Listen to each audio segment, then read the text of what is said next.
Hi, I'm SJ.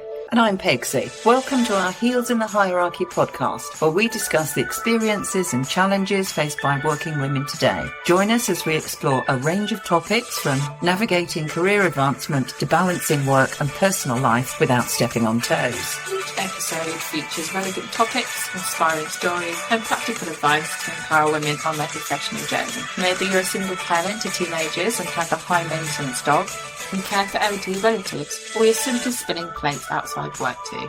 You'll gain new perspectives, practical strategies, and have the reassurance that even seemingly accomplished women leaders face challenges similar to yours. In each series, we'll share career journeys and expert insights with occasional guests. Like you, they weren't born leaders, and their paths weren't always smooth. You'll hear about their stumbles and successes, their mentors and motivators, and the pivotal moments that shaped their careers, revealing the real person behind the polished exterior. We hope you'll laugh, learn, and enjoy different perspectives around women in work and leadership and all that it entails. So step into an episode of Heels in the Hierarchy, the place where we explore current challenges and opportunities and share extraordinary insights for ordinary women, one conversation at a time. So our guest today is JJ. I am so happy that you're here.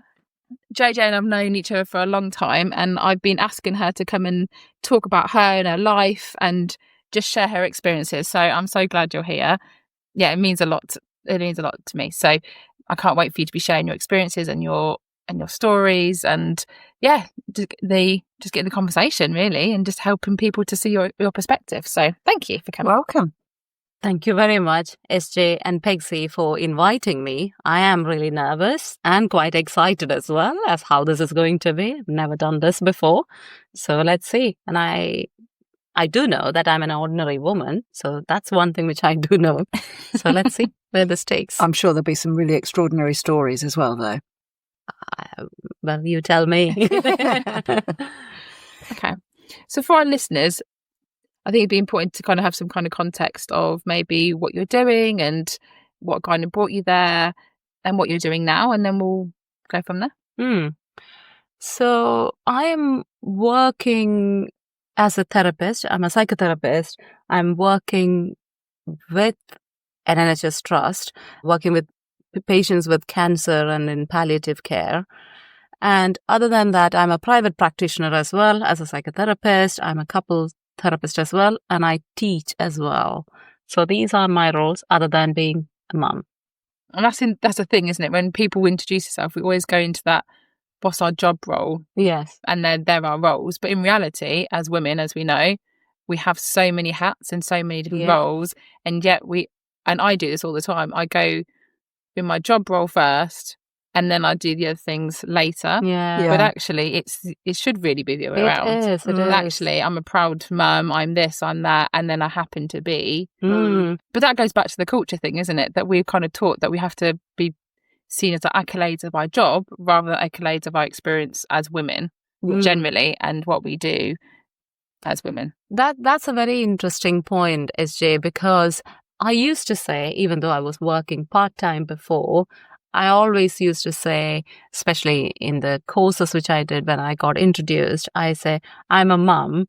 Then I used to say my role. But now as I'm getting more and more into my professional role, I started saying this first. And it's good that you reminded me to go back to, I'm a mum first. And I was always proud to be a mum, even though I don't like my children sometimes. But yeah. That's a good reminder. Thank you. So I suppose we've talked about that, and then I'm asking you more about the career, but what was it that brought you into, if you're being a mum, you're always a mum. I think that's the thing, isn't it? That never stops no matter how old your children are. But what was it that fascinated you in that kind of profession in the first place? In therapy work. So therapy work, I wish I could say that I chose therapy, but it's almost like therapy chose me.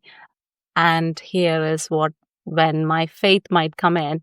And warning, when I talk about my faith, I might actually be emotional because I feel so strongly. So I was just a wife and a mum, and from my cultural background as well, my family cultural background as well, I was just expected to be a wife and a mum and just looking after children and whatever needs of the family. And then I was in a different country, and my son went into nursery. I didn't know what to do with my life. I went into an adult education center. I didn't know what an adult education center was. So I thought, oh, well, I've got 2 hours until my son comes back. So I went in and I thought I'll ask. I'm not a shy person. So I asked, I talked to everybody. So I went in, and at that time, the receptionist was on lunch break. So the counseling tutors had stood in. And he said, well, this is the thing. And I had done sociology for my degree. I wanted to do psychology, but my parents didn't allow me because that meant I had to stay in a hostel. They wouldn't let me stay in a hostel. So then I asked actually, what is counseling? So he said, oh, it's a bit like psychology, but, working with psychology is the only thing which I could understand when he said. So, and he said, I'm an Indian. And he said, you're the only Indian in this village, in that country. So you will get it for free. I said, why not then? So I got that. And then I came here and I was working in a secondary school, and I went for the staff induction. We went to Wales.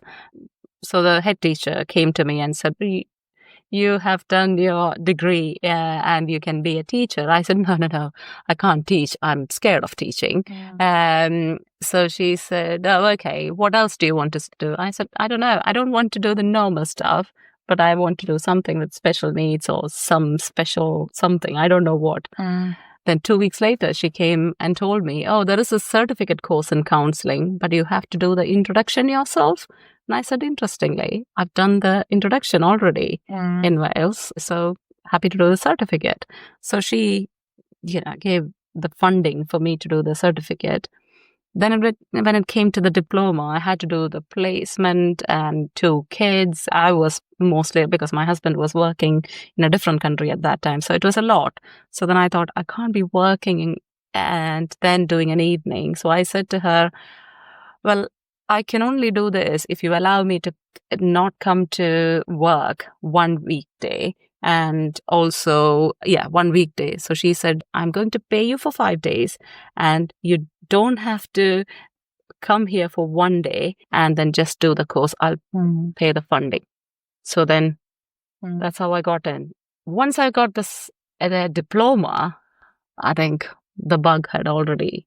So then I wanted to do masters. I did masters. Then I did. Then you're interested. Yes, yeah. Then I was doing other diplomas and, trauma therapy, couple therapy, supervision. I just kept adding. So I don't know. It just happened. You talked about faith there, and obviously the fear of, and I think that's all, we all struggle with that generally. I think that's quite interesting. Somebody mentioned about teaching and you were like, oh, absolutely not. And I think generally we've all been there where we've gone, even when we've talked about this podcast or doing things and our fascination, we always think somebody else should be doing it, or we're not qualified enough, we're not able enough. And I think that's something that's always fascinating about, we have to be enough for us to do that. And we talk about in therapy a lot, don't we? The good enough parent, the good enough therapist. There isn't anything as good enough. You just got to be present, isn't it? So what, I suppose for me, it's like you talked about your faith at the beginning. Where do you think that's kind of flowed from? Faith, I mean, it's almost like, God's got a fantastic sense of humor, because I said I can't even teach secondary school children. I mean, my friend asked me to help her out with 5-year-olds. I couldn't do that. But now I'm teaching psychotherapy. So that's God's way of working. And when I am divorced, so the time of my divorce, that's the time when opportunity, because of different reasons, I was offered to do the course on couple therapy. Again, somebody else offered that for me. So I think just trusting God, which was not an easy journey because I had a difficult marriage and I was quite young as well. I'm a very passionate woman, and that passion comes in every emotion, even in anger, even if it's anger towards God as well. So I was very angry and I walked away from God, especially the God which I believe in. I really walked away because, I read the scriptures. I couldn't understand, what are you talking about? It just didn't make sense. And again, God's fantastic sense of humor. It was a Brahmin. Brahmin is a Hindu priest caste. So he's the one who brought me back to Christianity, which is my faith. He said, well, you don't understand what you're talking. Your God is very different from the God I practice and I love. I don't know. From there, I have to say, every day, I'm struggling to not cry, but thank you. Every day, it has strengthened me. Well, SJ, you know the journey I've been through, but every day, even now, I'm moving into 2-bedroom next week, and the kind of amazing support people give. And I think God just told me, just have faith, and that's all I need. I don't need to do anything. I just need to have faith, because I think the problem was, for me, I expected certain people to do certain things and certain people to be there. And of course, they were not the people. There were other people who were there, But then I now have faith. Whoever goes, he will be there, and I'll be looked after by somebody.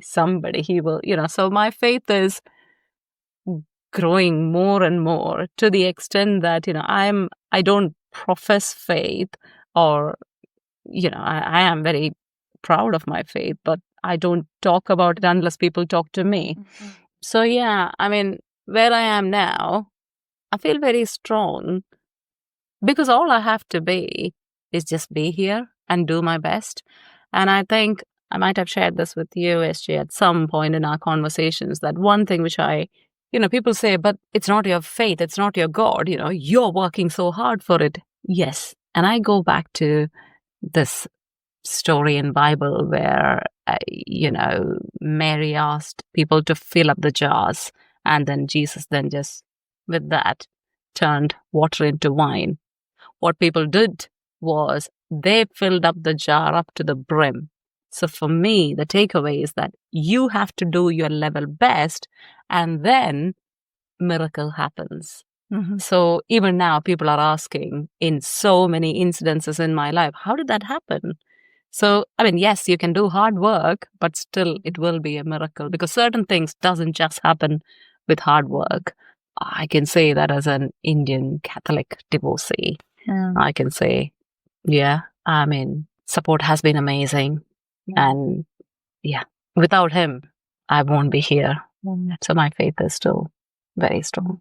And your faith appears to have opened your mind to leaning into opportunities as they've presented themselves to you, without even knowing in some instances that the opportunities were there to begin with. Yes.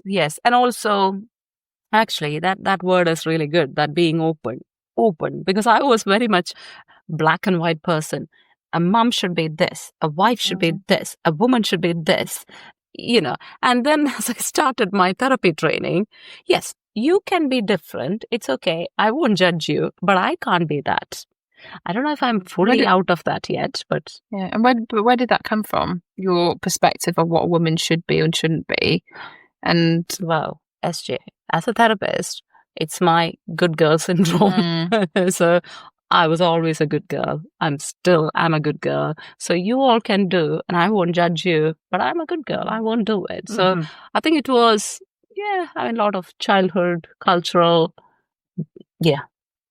I think that tends to happen to a lot of women, as well as being, cultural. It is very much rooted in our childhood. Yes. So it's also very gender influenced as well, isn't it? That sort of, be the very best that you can and be a good girl. Yeah.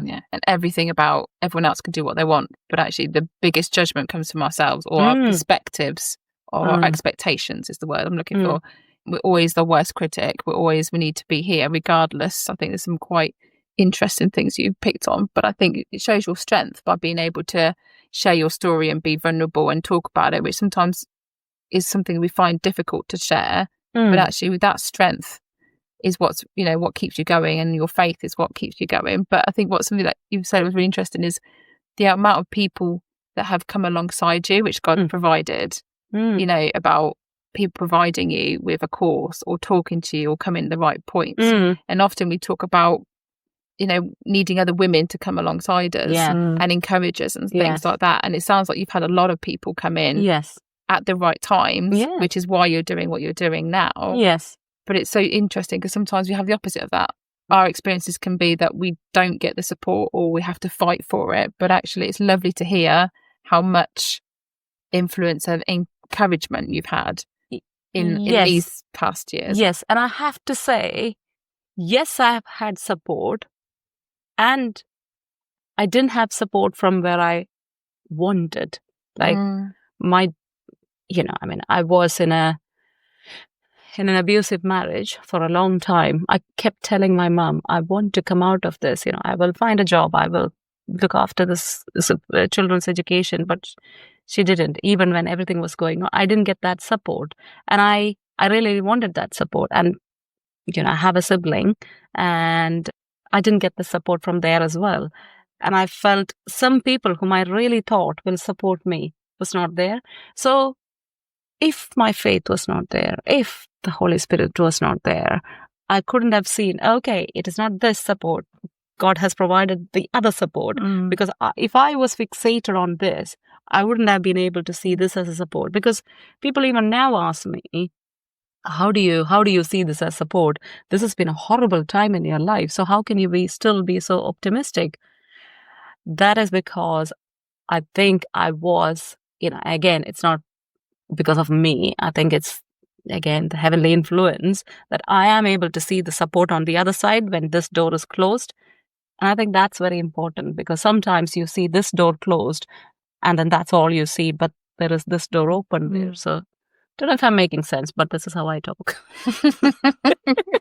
Always making sense. I think sometimes the silence tells you everything. Sometimes you're so into someone's story and journey that you just want to hear more of it.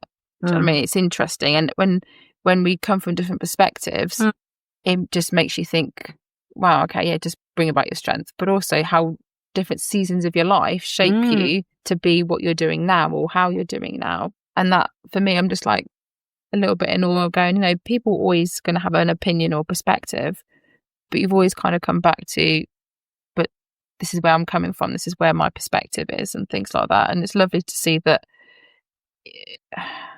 you're in a place where actually you're utilizing all that experience. Whereas sometimes it's so difficult. We get in our own heads sometimes as women that this is where we should be, this is where our role should be. You kind of don't know where I'm going with this, but my thought was just that we have always had these perspectives that this is where we should be, or this is where we are. And we don't really wait till the next door opens. But I think also as a non-therapist in the room, I still resonate with the sort of good girl syndrome and how that can sort of shape and influence. And you've shared with us already that you've had quite a few challenges and that if you had mapped your life out at 10, your path would not be anywhere near what it is now. And yet you have embraced the opportunities that, some of those challenges have caused you to have to change your sense of direction and perspective. If the good girl syndrome is too loud, you would still be trying to follow the path that you had set when you were a child. And that would not be as enriching and fulfilling as your life seems to have been, in spite of those challenges, because you have, through your faith, through your personality, opened up your eyes to other opportunities.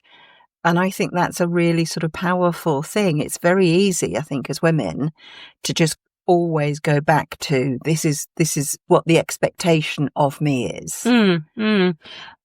I think the preordained path is, I'm coming from a business family, so privileged girl, was supposed to get married at 18 to another business family, be a, lead a privileged life. That was the expectation. That was my kind of, if somebody had written, as you said, when I was 10, that would have been the thing. But then, I begged and pleaded to do my degree, and I finished my degree. And yes, I said no doctors or businessmen. So they fitted the criteria. I wanted somebody who was educated, who was, working, not business. So all that was there. And I think the good girl kept on going. And through especially the last 3 years, when I really struggled and my life dramatically changed, what happened is that I realized that I had the sense of privilege stopped me from being who I am, because I can't say that because the other person went through lot more harder times, or I can't say that because they didn't have that privilege. So many times my sense of, I'm not saying I was the most privileged, but I did have some privileges. That's all. So I always thought about, because of my privilege, I can't do this. Privilege was a sense of responsibility. It was weighing me down. So because I had these 3 years, I'm like, well, I also went through what world sees as hardships, like, financial hardship, or going through a divorce, and, place to stay, and all those kind of things. That almost gave me a sense of like, now I can be, because I don't have to answer anyone. I'm not a privileged woman anymore. So it really gave me the freedom. But it also sounds like you found your voice. Yes. Yeah. And often like resonated, sometimes you can be in situations or relationships where you change, or you don't know who you've become because the expectations are so high. And it doesn't really matter, I suppose, which culture you're in. Those are also common themes of you play a role for a certain need, and then you have to then find yourself and go, well, where do I sit in that? And that's where that kind of, where's my voice? What do I want? And it sounds like you've been able to go, oh, I found my voice, and I'm going to speak it out, and I don't need to have, what's the word, like, I don't need to apologize for having an opinion. And it's okay not to be the perfect person or be that good girl, because you can be authentic in owning that part of you, which is so important. And it sounds like you've been starved of that for so long. I would suggest that actually those expectations prevent us from being authentic. Yes. That we are having to fulfill other people's expectations. So, and we've sort of talked about sort of cookie cutter molds and things like that in a different context. But particularly, I think, for women, to have to fit into somebody else's expectations, whether that's society or family, or even what we observe on television, those sorts of expectations, we're not authentic because we're trying to meet somebody else's expectations. And as soon as it seems to me that you recognized what life had presented you with, and you shed some of those expectations and the good girl syndrome, you became more authentically who you were always meant to be. Yes, and the most interesting part is, yes, there was expectation from other people, but then without you realizing, that became your expectation. So I can't do that. I'm not even thinking because my mom will be angry, or, I don't know, my family back home or my friends. It was more about, I don't expect, that's not my standard. I set a standard for myself, and that, you can't go beyond that. It's okay for other people to do that, but not you. So I set that limitation without knowing that, because you take all this in and then become yours, and then you don't realize that you had taken that in. But that's the thing, isn't it? It's the cost of. Yeah. So, talking about high expectations is at the cost of yourself. So often you have different roles or different seasons of your life, but it sounds like sometimes it's very much at our own cost. And sometimes we don't realise the cost. Everything has a cost, whether it's emotional, whether it's psychological, everything in relationships, everything has a cost. But it's lovely to hear you speak about you didn't let the cost take forever. There was a pivotal moment when you decided actually the cost was too strong of you being silent. And now you found your voice. And sometimes we don't have the courage and bravery. And we're talking about things that trip us up, whether it's a job title, we try and fulfill those expectations. Whether it's a relationship, we try and fit into those norms. So it's lovely to kind of have a conversation where you're kind of owning that it did cost you. But actually you did make a choice and courageous enough to go, I want to find my voice, and that's what you've done. I wish I could take credit for that I found my voice. I'm going back to my faith. There was a time when, as one of my spiritual guides, she's a nun, so she told me that God tried different times to get you out of that relationship, but you wouldn't. I mean, she tried, definitely. But then she said, finally, he had to make you homeless to take that step. So again, I feel like, I'm just walking, just dilly-dally kind of, and then God literally holds me by hand.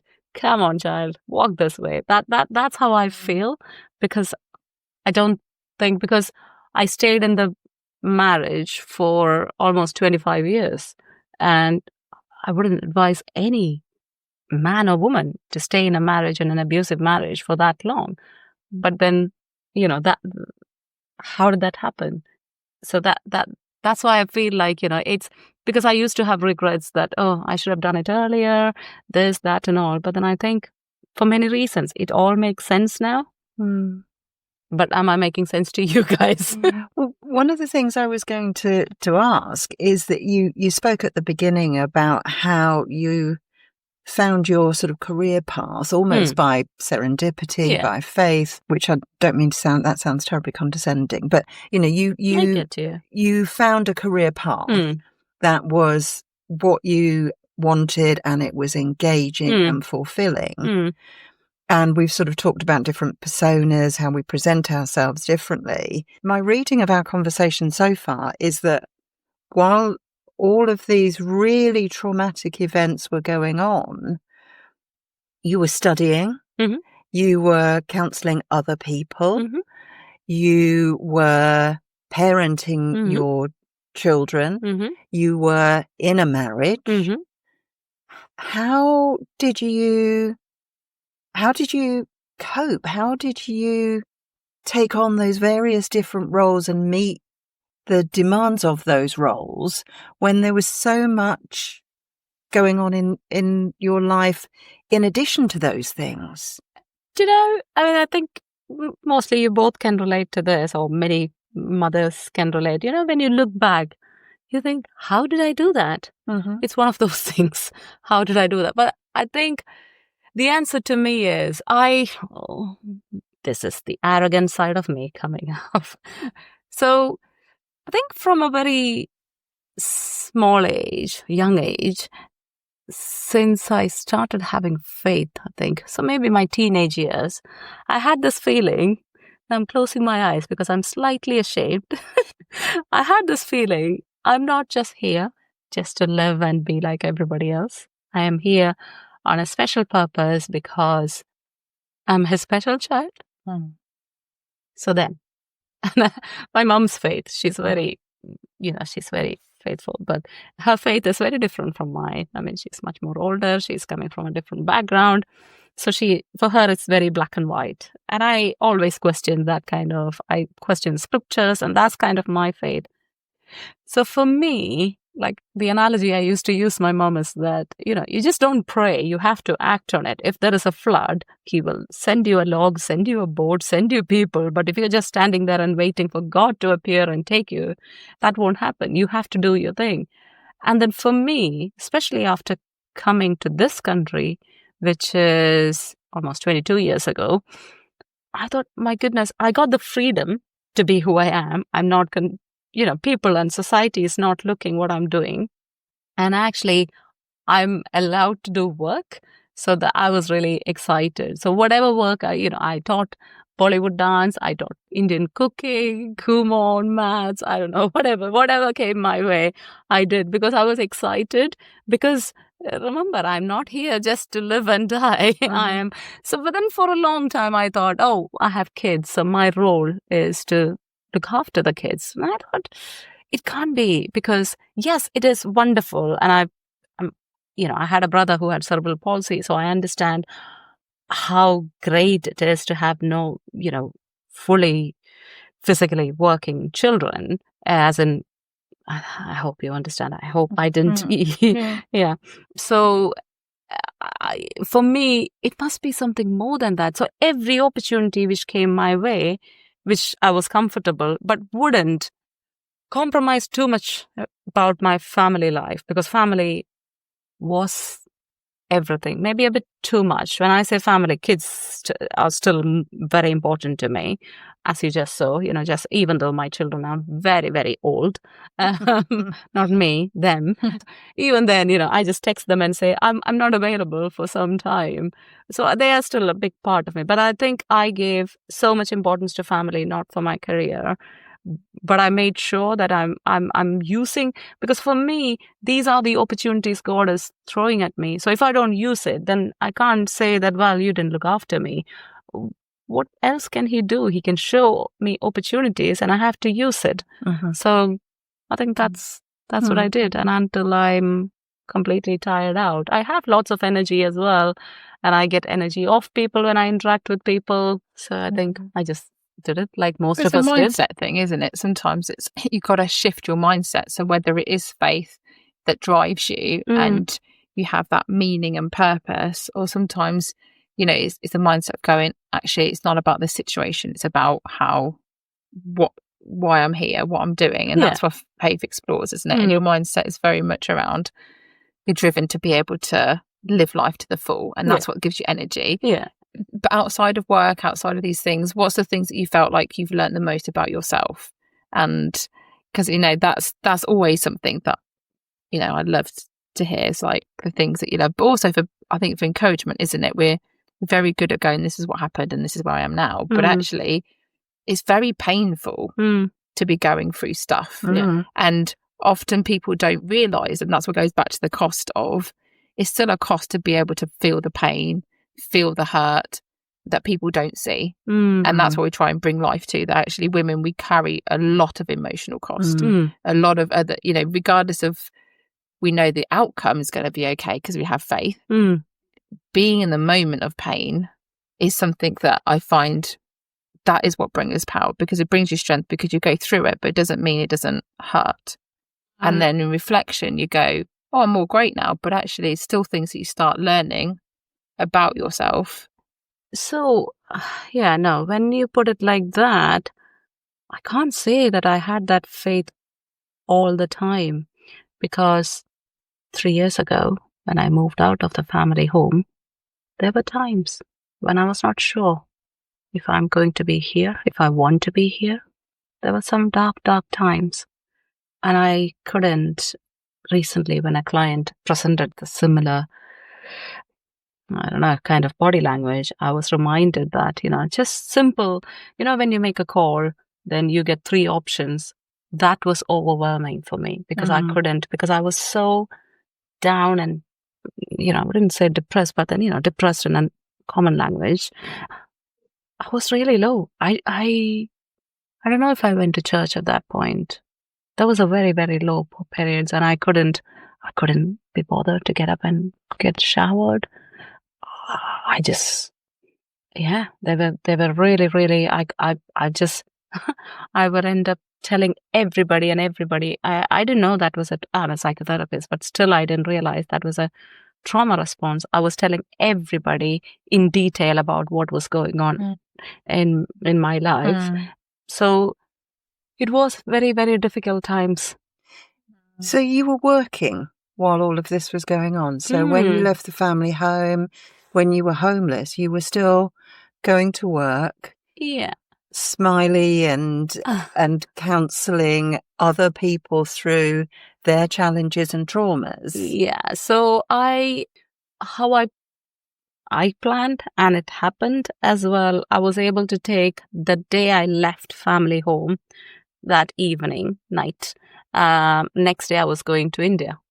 Okay. So then I was there for a few weeks. Okay. Then I came back to this new place where I'm living now. So I had I can say I planned it, but I know that nothing goes to plan without his intervention. So that's how I coped. Was this with the same employer? Yes, I had a fantastic manager at that point of time. She was very understanding. So she said, you can take time off if you want. Just take time off. But then I didn't know what to do, taking time off. Yes. Being at home.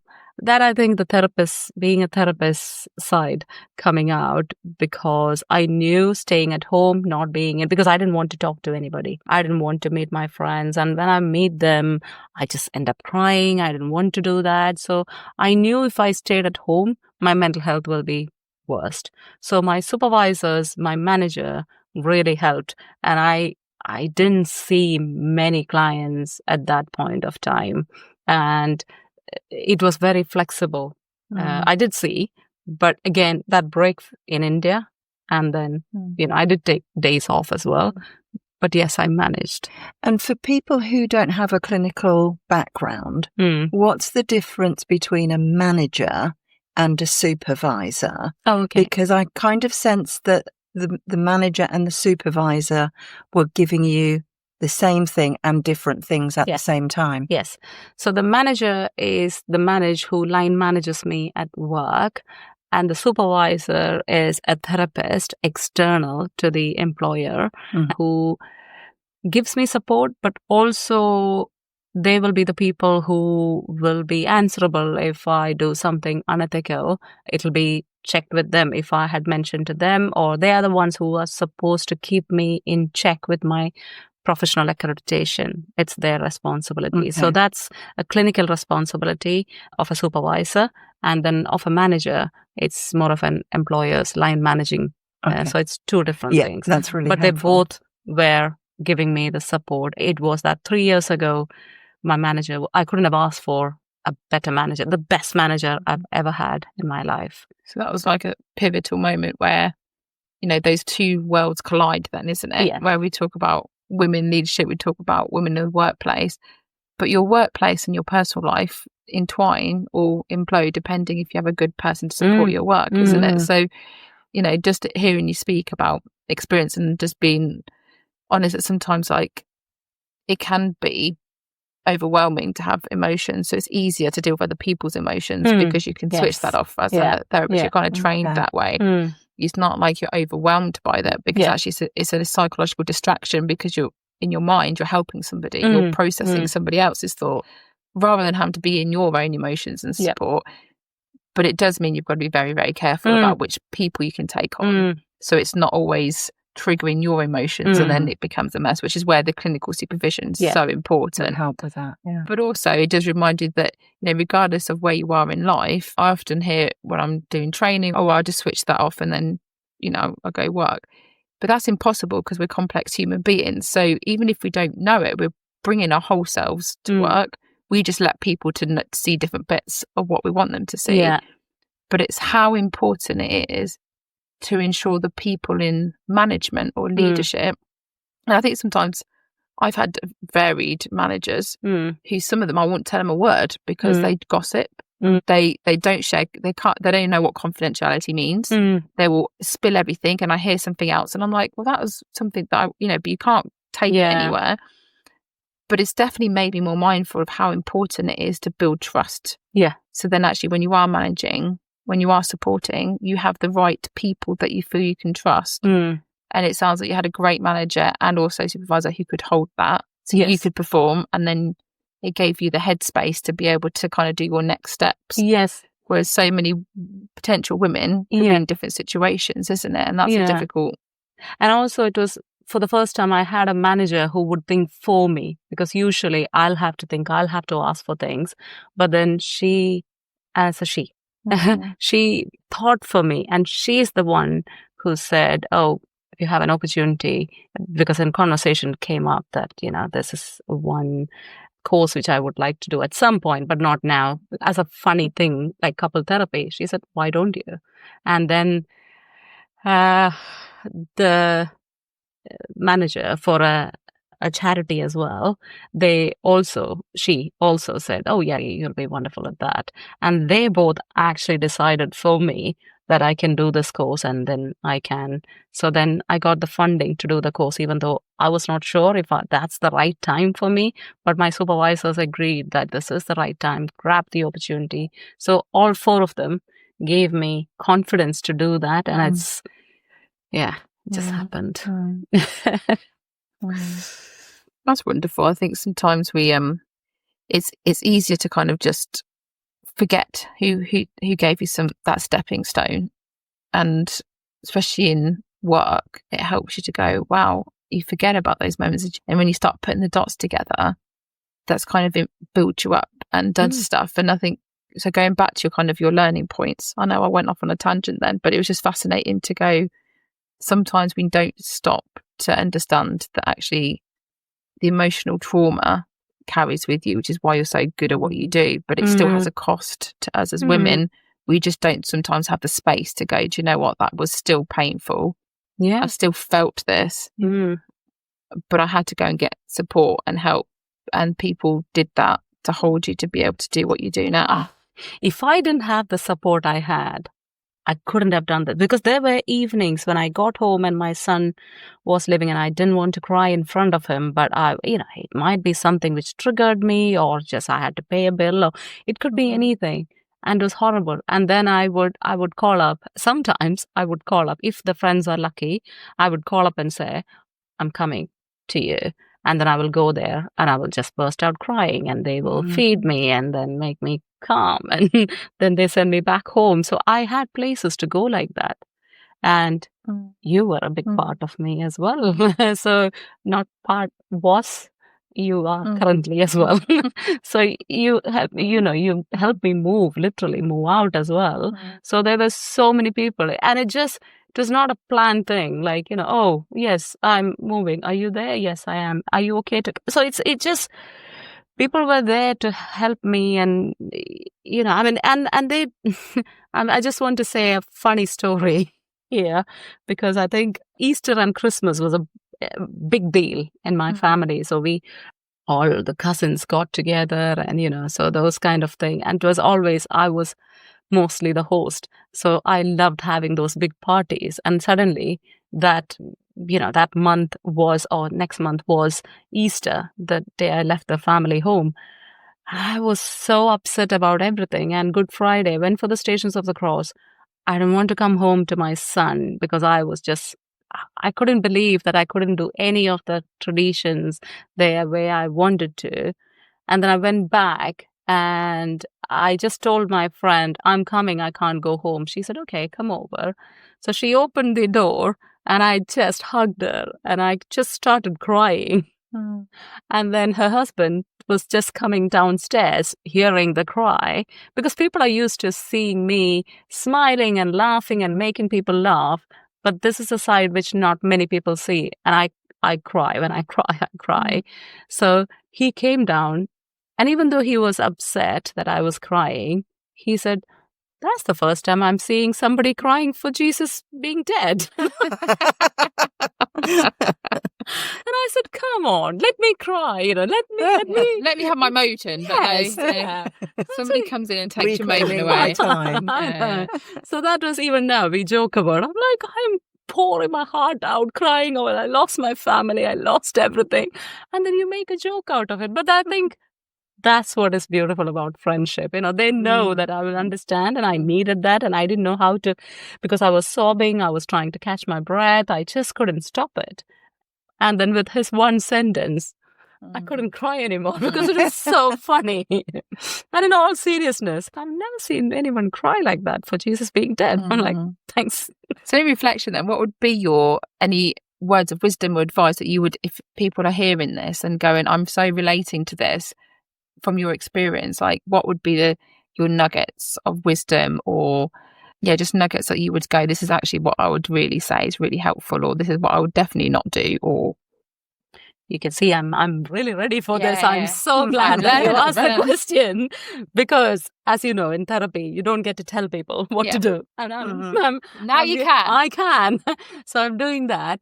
So again, it's connected to my faith, because I was a privileged girl. So I was used to giving. And I'm not saying just materially, like if anybody had a problem, I was there. I was helping people. I was always there. So I'm used to giving. And this 3 years, I had to learn to take in. And then I remember the nun telling me, she told me, maybe this is the time he is going to make you realize something, or make you humble in different ways and see other things, which you haven't seen in life. And I didn't understand. I thought she was just trying to be, I don't know, whatever. She was trying to be reflective and make me think of, accept whatever people are offering. But now, I would say, and I think this is where women are better. I'm sure there are men out there who are good as well. But we don't have to do it on our own. We have to ask for support. And I'm not saying when we ask for support, we might get it. But I think in my case, I can say, just grab all the support people are offering. Because your ego, your sense of, no, I can do it myself, or I shouldn't be asking because tomorrow this will happen. There are many things which is going on in your head, not wanting to accept any of the offers of help, or, rather than accepting help, even ask for help. Like, can you please do this for me? My goodness. A few years ago, I would have killed myself before asking someone, can you please do this for me? Because I can do everything. Even now, when I'm getting angry with my children, I say, I can do anything. That's my attitude. But I think I can do anything with the support from people around me and from God. So I would say, I know it's a long-winded answer, but the answer is get the support. We are pack animals, so get the support from around you. You don't have to do it on your own. And even if you knock on one door and those two doors closed, there is another door waiting to be opened. So just take in the support. My advice. Okay, build community. I remember us having quite a lot of conversations about, just allow to be blessed. Sometimes it's about the mindset. Yes. It's not about actually, we've had conversations before about you're making it about you, but also if you twist it around the people around you or people that you don't know also are blessed by helping or wanting to do things. And help is sometimes misconstrued because we always think help means, oh, aren't you poor, you little thing, you need my help. Actually, there's so many people who have goodwill are just looking to kind of offer what they have and their skill set. And we're all different. We all have different skill sets. So sometimes just having that different mindset of, okay, I'm needing support and I don't know where that's going to come from. But support is also, and that help can also be somebody else's blessing by being able to do that. And, being open to it. It's all about egos. Our egos always get played out in different ways, isn't it? That we don't need support or help, but actually we're stopping other people fulfilling what they love to do and how they love to bless people. And I can totally relate that. Building your community, being okay with being vulnerable, owning what you do. And so, I think, great. Just going on from what you just said, letting other people have those blessings or be the blessing. I think they have done various researches and found out that people get most happiness when they do something for people. So we can be the reason for somebody to be happy by allowing them to help us. And I think that is something I feel like, many of us need to work on. And I think if I didn't have these 3 years in my life, I don't know if I would have been so accepting of those things. Yeah. And as you know, every guest that we have on, we've got words of wisdom, and then anything that you've had around that, book recommendations or articles or anything that you would go, do you know what, this is what really helped me, or whatever we need to think about, anything that kind of comes to mind. Yeah, it's a book called Ikigai. It's a Japanese secret to long and happy life. But trust me, it's not about the long and happy life which got my attention. Yes, obviously the happy life, but it's about, again, connecting to what we were just saying, building the community. Because what they found out through research in that book, Ikigai, they researched 7 communities which live long and happy life. They all had a community. So, and they had community activities. And I have to say, I read that book at the beginning of this 3-year journey, and I started using my community more. There were many things which were stopping me from taking help from my community. But I think this book was really, really, again, the timing was perfect. So Ikigai, if you haven't read, by Hector Garcia and Francis Miralles, I think. But Ikigai, if you Google it, you'll find it. We'll make sure we put it in our links and make sure that everyone could be able to offer it. Yeah, it's been an absolute pleasure. Really a pleasure. And I think, just being able to have conversations about it is is so enriching, because you go from highs of life to really lows, but actually it's in those moments that you kind of not only find your voice, find who you are, challenge your thinking, and actually you're on another path now where you're actually thriving because of those lessons, not because you suddenly come out, I'm happy, because that's not how life works. But also all those little moments that you think are little moments are actually from other people coming alongside you and going, this is what I think would be great. And I know that I'm not great at listening to other people's perspective of me. Do you know what I mean? I've got a viewpoint, this is where I'm going to go. But often people see in you that what you don't see in yourself. And for me, that's kind of my takeaway from these conversations is, faith is absolutely pivotal, but also other people, your community, and things that people see that you don't see is actually what then you tend to then learn about yourself, because there's a reason why you didn't see it in the first place, because you're so focused on something else.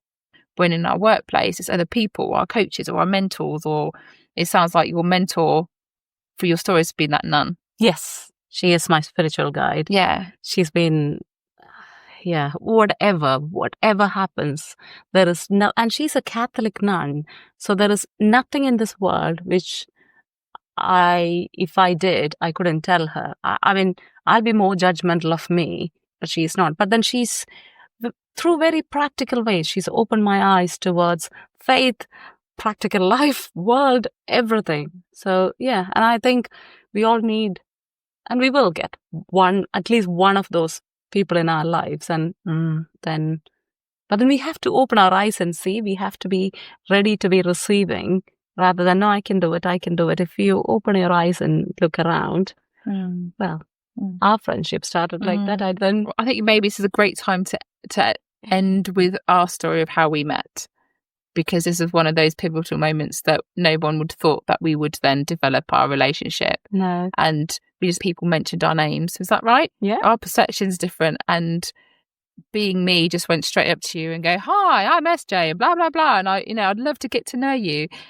And there's a perspective in your mind. I mean, it's straight the way you were like, yes. And I was like, okay, I like this girl, but I've made a rule in life that I'm not going to make friends from professional situations. But then, gosh, you were not having that. I broke you down. And many years later, here we are. But I think that's, for us, it's completely different backgrounds, completely different perspective. Very, very strong values are the same and a faith.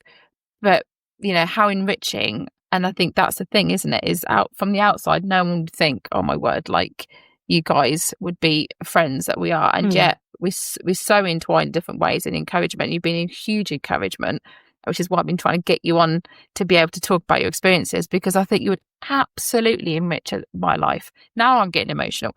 But it does mean that, there's so many fractions of being a woman that we don't allow ourselves to share. Relationships are so important, and we want to build women to be able to stop and reflect about the other people who's impacted their lives. So, I know that our listeners will be blessed by your story, and I know I'm absolutely blessed by you being in my life. But also, there were those pivotal moments that could have gone a different way, and you wouldn't be here sharing all these experiences and being able to be part of that. So, I think sometimes about being the blessing for other people's blessing is you take it, you enjoy it, and you enrich each other and your own experiences. So I just want to thank you for coming on. Thank you. It's been a pleasure. To hug and kiss you now? I think it's and a glass. It's been an absolute pleasure. Thank you. Thank you very much. Thank you very much for giving me an opportunity, because the thing is, yes, obviously it's my story, so I have it in my head, but to give me a chance to process it. I mean, I did have therapy for myself, but this is 3 years later, it's almost like a synopsis of what happened. And thank you for giving me this opportunity, Pegsy. Oh, thank you. SJ. It's been our pleasure. So to our listeners, thank you for joining us today on Heels in the Hierarchy with SJ and Pegsy. A huge thank you to JJ for sharing your amazing insights with us. Yeah, I've really enjoyed today's episode, as you know. Catch you next time. Bye. Bye. Hi, I'm SJ. And I'm Pegsy. Welcome to our Heels in the Hierarchy podcast, where we discuss the experiences and challenges faced by working women today. Join us as we explore a range of topics from navigating career advancement to balancing work and personal life without stepping on toes. Each episode features relevant topics, inspiring stories, and practical advice to empower women on their professional journey. Maybe you're a single parent to teenagers and have a high-maintenance dog, you care for elderly relatives, or you're simply spinning plates outside work too. You'll gain new perspectives, practical strategies, and have the reassurance that even seemingly accomplished women leaders face challenges similar to yours. In each series, we'll share career journeys and expert insights with occasional guests. Like you, they weren't born leaders, and their paths weren't always smooth. You'll hear about their stumbles and successes, their mentors and motivators, and the pivotal moments that shaped their careers, revealing the real person behind the polished exterior. We hope you'll laugh, learn, and enjoy different perspectives around women in work and leadership and all that it entails. So step into an episode of Heels in the Hierarchy, the place where we explore current challenges and opportunities and share extraordinary insights for ordinary women, one conversation at a time.